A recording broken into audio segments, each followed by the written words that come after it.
Vamos ahora a hablar sobre los actuadores dentro de la computación física. Este vídeo, como todos los demás, está dividido en 6 capítulos. El primero va a ser sobre qué son los actuadores. Segundo, veremos algunos ejemplos de actuadores. Tercero, vamos a ver cómo se controlan desde sistemas microcontroladores. Cuarto, vamos a ver cómo se miden dentro del mundo digital.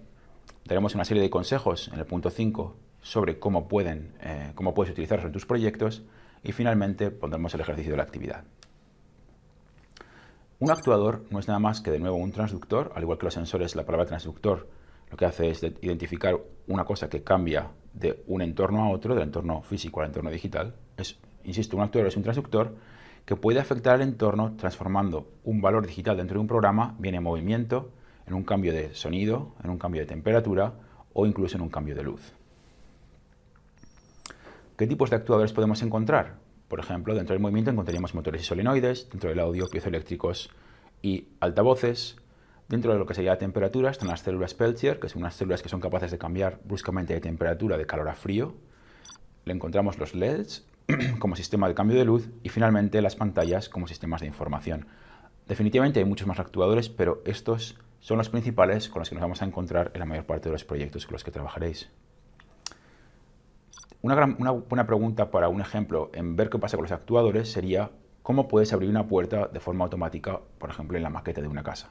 Digamos que montas la maqueta de una casa y haces la maqueta del parking y vas a intentar abrir la puerta de ese parking. Tienes varias opciones para poder abrirla. En este caso, como veis en la transparencia, yo optaría por una posible solución entre dos tipos de motores, servomotores o motores paso a paso. Al igual que sucedía con sensores, que teníamos que ser capaces de hacer sentido de la información que recibíamos de los valores aquí, con los actuadores hay más de una solución posible a algún tipo de cambio mecánico que queramos hacer. ¿Cómo controlar los actuadores? Es una gran pregunta que siempre hay que resolver.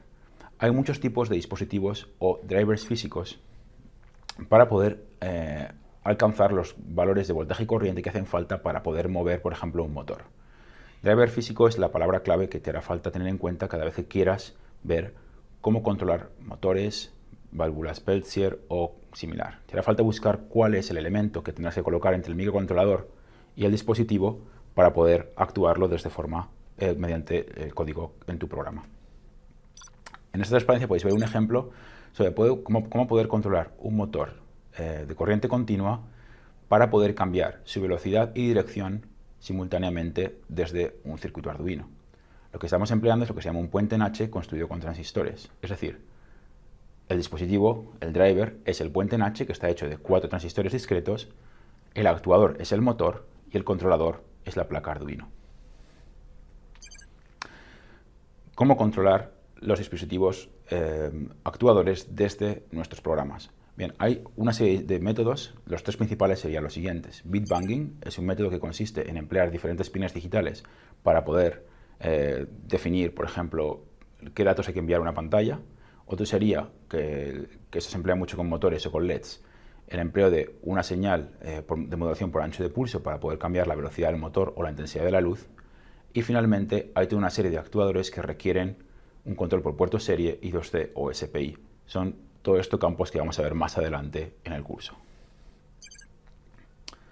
¿Qué tipo de aspectos tienes que tener en cuenta cuando quieras utilizar un actuador en un proyecto? Bueno, como siempre, has buscado en internet para ver si ya había algún tipo de ejemplo con lo que tú quieres controlar. En el caso, por ejemplo, de los motores, si quieres emplear un motor paso a paso, hay cientos de ejemplos, o un servomotor hay miles de ejemplos sobre cómo poder controlarlos con cualquier sistema de placa microcontroladora. Te recomiendo que hagas una buena búsqueda y elijas lo que más te convenga.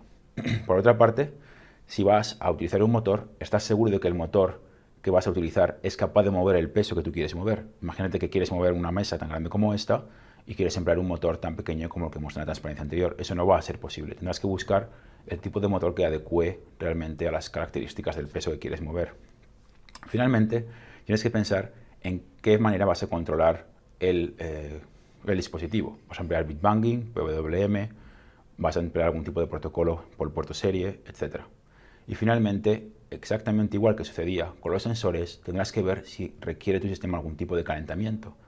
Hay sistemas que no pueden actuar de forma inmediata. Por ejemplo, si empleas una célula Peltier para calentar algo, no se calientan a 100 grados de forma inmediata, le cuesta unos segundos. Tendrás que estudiar bien la hoja de características para ver que el sistema que eliges se adecua exactamente a las características de tu proyecto. Bueno, os dejo ya con lo que sería la actividad de esta semana y os voy a pedir que diseñéis un concepto para un proyecto a nivel de diagrama de bloques. Es decir, podéis elegir abrir la puerta del garaje de una maqueta y os pediría que diseñarais lo que sería el diagrama de bloques sobre cómo hacer esa actividad.